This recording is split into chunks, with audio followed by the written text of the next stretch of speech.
चांगले आहेत. मला खूप जण प्रश्न विचारतात की सर, आपल्या देशात, आपल्या महाराष्ट्रात खूप जातीपातीचं राजकारण चालते. हा बिझनेस ह्या जातीचा आहे. मी म्हणतो सर, हे फक्त व्हॉट्सअप, इंस्टाग्रामवर आहे. हां. आपल्या देशात, आपल्या महाराष्ट्रात खरंच सांगतो तुम्हाला, एवढे चांगले लोक आहेत.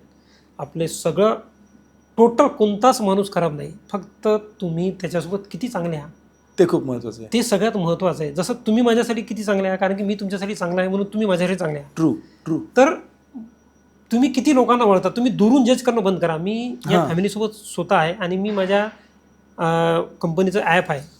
मी पहिले डायरेक्ट मला न ओळखता कंपनीचं डायरेक्ट ॲप डाउनलोड करून ते लॉग इन करू शकतात. मी ती लॉग इन बंद करून टाकली. कारण काय झालं सर, त्याच्यात तो कस्टमर डायरेक्ट लॉग इन करून तो इन्व्हेस्ट करणं सुरू करत आहे.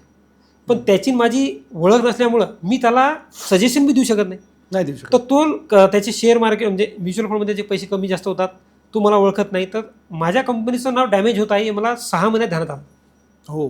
किंवा हे डायरेक्ट जे लोक जुळत आहेत, हे डायरेक्ट जसं तुम्ही मला एकदा भेटले असल्यामुळं तुमची माझी जी बॉन्डिंग बनलेली आहे, हो. तुम्ही मला जेवढं ओळखता तेवढं मला तिसरा माणूस नाही ओळखू शकत.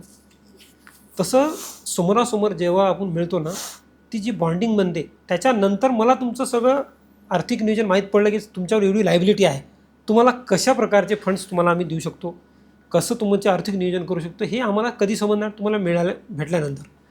तर डायरेक्टची लॉग इन मी बंद करून टाकली. माझ्या ॲप GSP वेल्थ म्हणून माझा ॲप आहे. त्यामध्ये डायरेक्ट तुम्ही सगळे प्रकारचे तुम्ही फंड्स घेऊ शकता.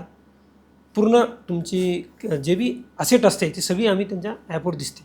पण आमचा उद्देश काय आहे की आपल्याला लोकांना येणाऱ्या 15-20 वर्षांना जे मागच्या लोकांनी गलती केली, म्हणजे गलती केली सेन्स असं म्हटलं की लायबिलिटी त्यांना माहीत नव्हतं, आर्थिक नियोजन माहीत नव्हतं आणि जसं धकलं तसं धकवलं त्यांनी.